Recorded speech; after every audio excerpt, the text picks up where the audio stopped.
Hello everyone, Manithral here, and welcome back to the weekly update video for our RuneScape 3. Now, I know normally there is an update on Monday, however, yesterday was not only a US holiday, but it was most importantly when it comes to Jagged's terms, it was a bank holiday, so that's why there's no update yesterday.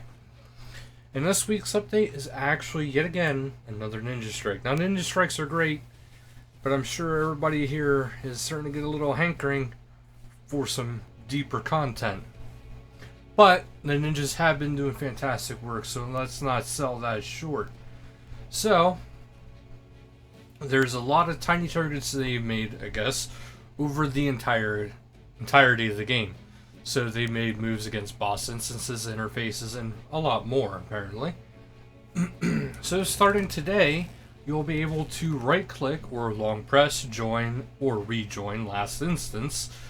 Some bosses also now have enter encounter and custom encounter options built into the entrance to their lair.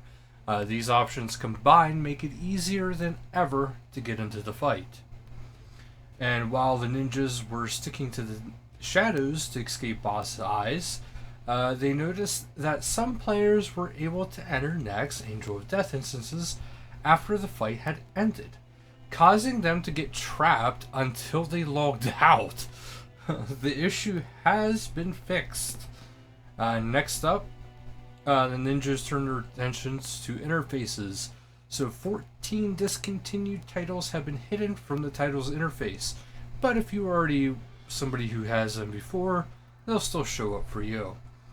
Can't remember if you earned them or not. Just type in the all new search bar, which is ninjas have added to titles, appearances, animations, and pets tab of the customization interface. You'll also notice a new all category which contains, well, all the above. This category will be default tab from now on.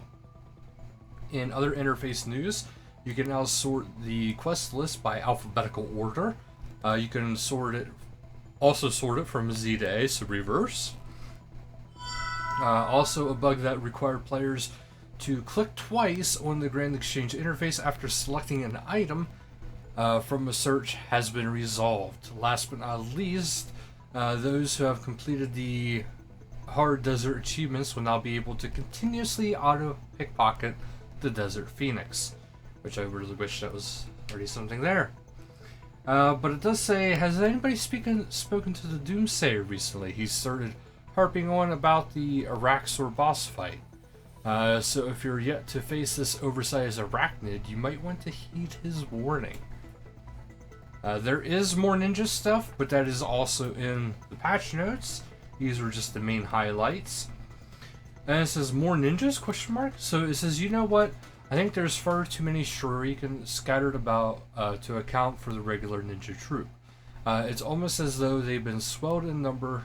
No, it's not the forbidden clone juice. God, they've just been recruiting. So mods Chaose, K9, and Shogun are now in the ninja team, and they'll be working alongside mods Kalea, Radar, Abe, Breezy, Timbo, Kari, and Dorn. So keep in mind that's quite a lineup of people, kind of big, a lot of big names. So if you have any special jobs, to recommend for them, we're supposed to pop into the dojo and see if they can't get it fixed. iOS closed beta, wave 4 and 5. So there has been a lot of closed betas. They're starting to actually give out more and more. The fourth wave of the signups for iOS closed beta will go live at 10 BST Wednesday, May 27th, so that is actually not too far off. There will be 2,000 slots available, and then the fifth wave of the signups will be for iOS at 1700 BST Wednesday, May 27th, which will also be another 2,000 available slots. So tomorrow there's going to be 4,000 available slots popping up for iOS beta. And up next, we have something that's kind of interesting. So what's the best skill in the game? How about NPCs? How about the best NPC, boss fight? It's high time they found out what we find is the boss. Well, the best. Could be a boss. So it says the inaugural RuneScape World Cup will see you choose between RuneScape's most iconic quest. You can cast your votes on Twitter and Instagram on May 26th. May the best quest win. So right now, it does show a little diagram what they're doing. But head over to Twitter, Instagram. I believe it'll probably only be the first ones right now for the first votings. And then it'll just keep going and down until they find the final ones. Now for live streams this week, we have Tuesday, May 26th at 1600 game time, a Ninja Team Showcase, which is sadly not able to really showcase that myself here. And Thursday, May 28th at 1600, talking tutorials with Mod Stu and Mod Porky. Sunday, May 31st at 1300 game time, featured streamer Cryo. And now we are going to head over into the patch notes. So, patch notes, boss instances, join and rejoin, like we had mentioned. Right click and long press menus on boss instances.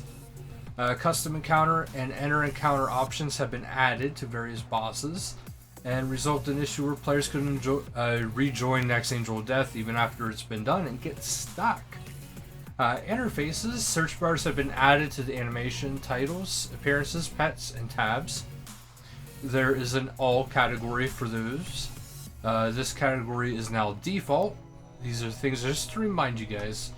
The 14 previously discontinued titles have been hidden. Better to keep them hidden this way in case they re-release them for something.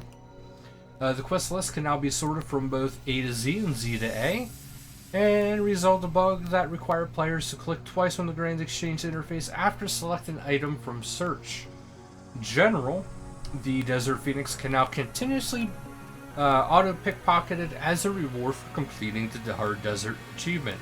The Doomslayer will now issue a warning about the Raxor boss fight. The Ranch Out of Time music track now unlocks properly when the player enters the area. Fixes an issue where text regarding anima gained in Shattered World wasn't showing the correct translation on non-English worlds.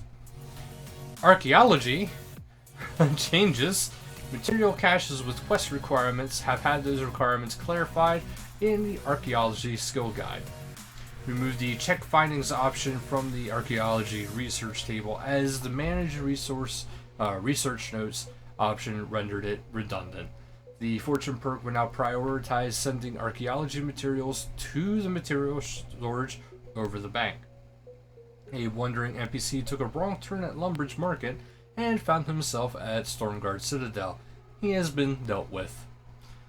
Fix an issue where the perks Refine 4, Tinker 4, and Rapid 4 were not activating as often as they should. Fix an incorrect message that displayed when withdrawing from archaeology material storage with full inventory.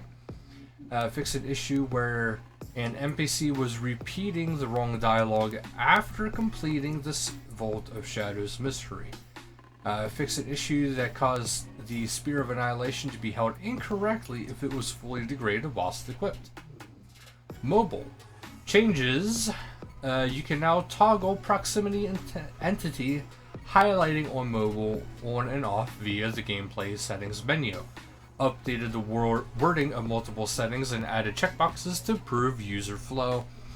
Options on the gameplay settings menu have been divided into a more refined subcategory for easier navigation. Improve the Revolution combat icon on the Revolution action bar in the Powers UI. The icon, which was previously non-interactive, can now be tapped to toggle between Revolution combat and full manual combat. Pressing and holding the icon will provide more information. Fix an issue with the bottom row of the backpack could be cut off on certain mobile devices. Fix multiple text overlaps on the skill interface in several languages. Our charity partner representatives will be leaving Gielinor on May 30th to continue their good work elsewhere. Uh, they're grateful, and Jagex is grateful for the support and hope to welcome them back for future events.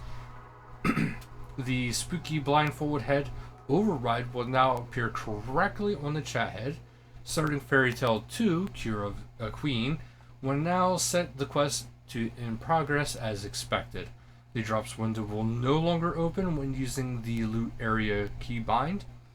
When attacking other NPCs, NPC melee damage was appearing with black font rather than white. This has been changed and should be easier to read. Fix some scrolling issues with the player-owned ports interfaces. Players are no longer able to attack through a wall in the Ravenous School area. And they also resolved an issue that was causing crashes when opening the Anvil interface while dungeoneering on free-to-play worlds. That's actually it for today's episode, so thank you guys so much for watching. Don't forget to like, share, subscribe down below, and until next time, later guys.